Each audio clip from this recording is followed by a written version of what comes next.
Phase 2 देंगे, तीसरे number में फेज 3 देंगे। अब आपके पास दो दो कनेक्टर और बच गए ना।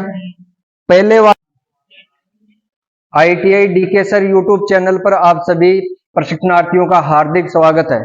आज जो स्किल टेस्ट की तैयारी करने आ रहे हैं हमारे पास इस ट्रेनिंग इंस्टीट्यूट में बार स्किल टेस्ट की तैयारी कर रहे हैं, और ग्रुप वाइज आपको इनसे चर्चा करवाएंगे कि ये स्टूडेंट है, ये 3 पॉइंट स्टार्टर का कनेक्शन कर रहा है।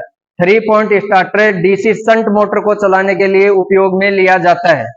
इसमें 3 पॉइंट स्टार्टर में 3 टर्मिनल निकलते हैं, एक लाइन का, एक फील्ड का, एक आर्मेचर का, और ये कनेक्शन करके आपको दिखाएंगे, मोटर चलाकर दिखाएंगे, मोटर की गति परिवर्तित करके दिखाएंगे, उसका लोड माप कर दिखाएंगे। ये कंप्लीट होने के बाद उसके बाद में ये हमारे पास 2 पॉइंट स्टार्टर है। इस स्टार्टर का उपयोग डीसी सीरीज मोटर चलाने के लिए किया जाता है। इसमें 2 पॉइंट होते हैं, इसलिए इसको 2 पॉइंट स्टार्टर कहा जाता है, और इसकी ट्रेनिंग इनको दी जा रही है। हमारा तीसरा जो बैच है उसमें डिओल स्टार्टर की ट्रेनिंग दी जा रही है। डिओल स्टार्टर का उपयोग सिंगल फेज एसी को चलाने के लिए किया जाता है। ये डिओल स्टार्टर है, इससे अपन सिंगल फेज मोटर भी चला सकते हैं और 3 फेज मोटर भी चला सकते हैं। अब ये जो प्रशिक्षणार्थी, ये जो ट्रेन प्लंजर इस कॉन्टेक्ट को चिपकाता है, ये कॉन्टेक्टर है, ठीक है ना। इसमें 3 आउटपुट के टर्मिनल हैं और 3 ही इनपुट के। ये इनपुट टर्मिनल है, ये आउटपुट टर्मिनल है। इनके अलावा ये जो पॉइंट है ये क्या काम में आते हैं? ये ऑक्सिलरी कॉन्टेक्ट है। ऑक्सिलरी कॉन्टेक्ट ये पॉइंट को चिपका कर रखता है।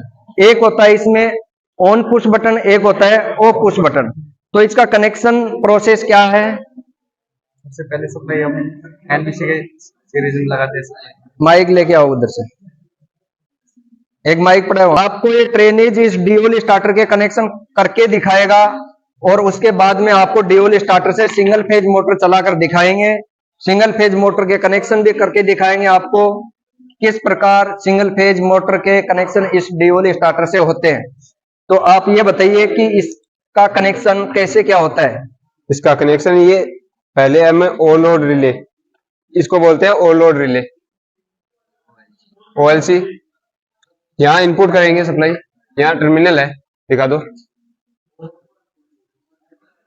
ये इनपुट टर्मिनल है, ये इनपुट है। इसके आउटपुट टर्मिनल है, ये अंदर है, अंदर आउटपुट है। उस पे NO और NC दोनों बटन लगे हुए हैं, दिखाई हो रहा है?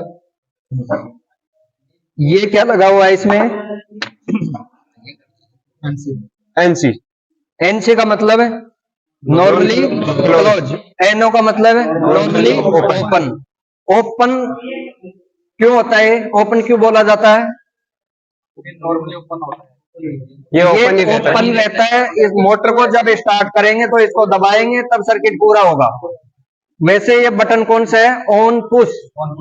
ऑन पुश बटन को नॉर्मली ओपन बोला जाता है, ऑफ पुश बटन को नॉर्मली क्लोज बोला जाता है। क्लोज क्यों बोलते हैं? कि उसको दबाएंगे तब वो ओपन होगा, पहले लगा हुआ है। इसका कनेक्शन प्रोसेस ये रहेगा, एनवीसी के 2 वायर निकलते हैं सप्लाई के। एक वायर तो अपन डायरेक्ट सप्लाई देंगे एनवीसी एक वायर से, दूसरा वायर उठाएंगे, कहां दिया? एनओ पे। एनओ से 2 वायर निकालेंगे, एक तो ऑक्सिलरी कॉन्टेक्ट में, दूसरा एनसी में। एनसी से दूसरा वायर उठाकर अपना एनवीसी को दे दे। ये इनपुट सी रहे हैं। अगर सिंगल फेज मोटर चलानी हो आपको, सिंगल फेज मोटर के लिए जो साइड वाले 2 टर्मिनल हैं, इसमें एक फेज लगाएंगे, एक न्यूट्रल लगाएंगे, और नीचे जो 4 टर्मिनल हैं, ये एक तो ऑक्सिलरी कॉन्टेक्ट है और 3 आउटपुट के हैं, जिनमें साइड वाले एक तो 1 नंबर, एक 3 नंबर, इनसे आउटपुट सप्लाई लेंगे। ऑन पुश बटन को दबाएंगे मोटर स्टार्ट होगी, ऑफ पुश बटन को दबाएंगे मोटर बंद हो जाएगी।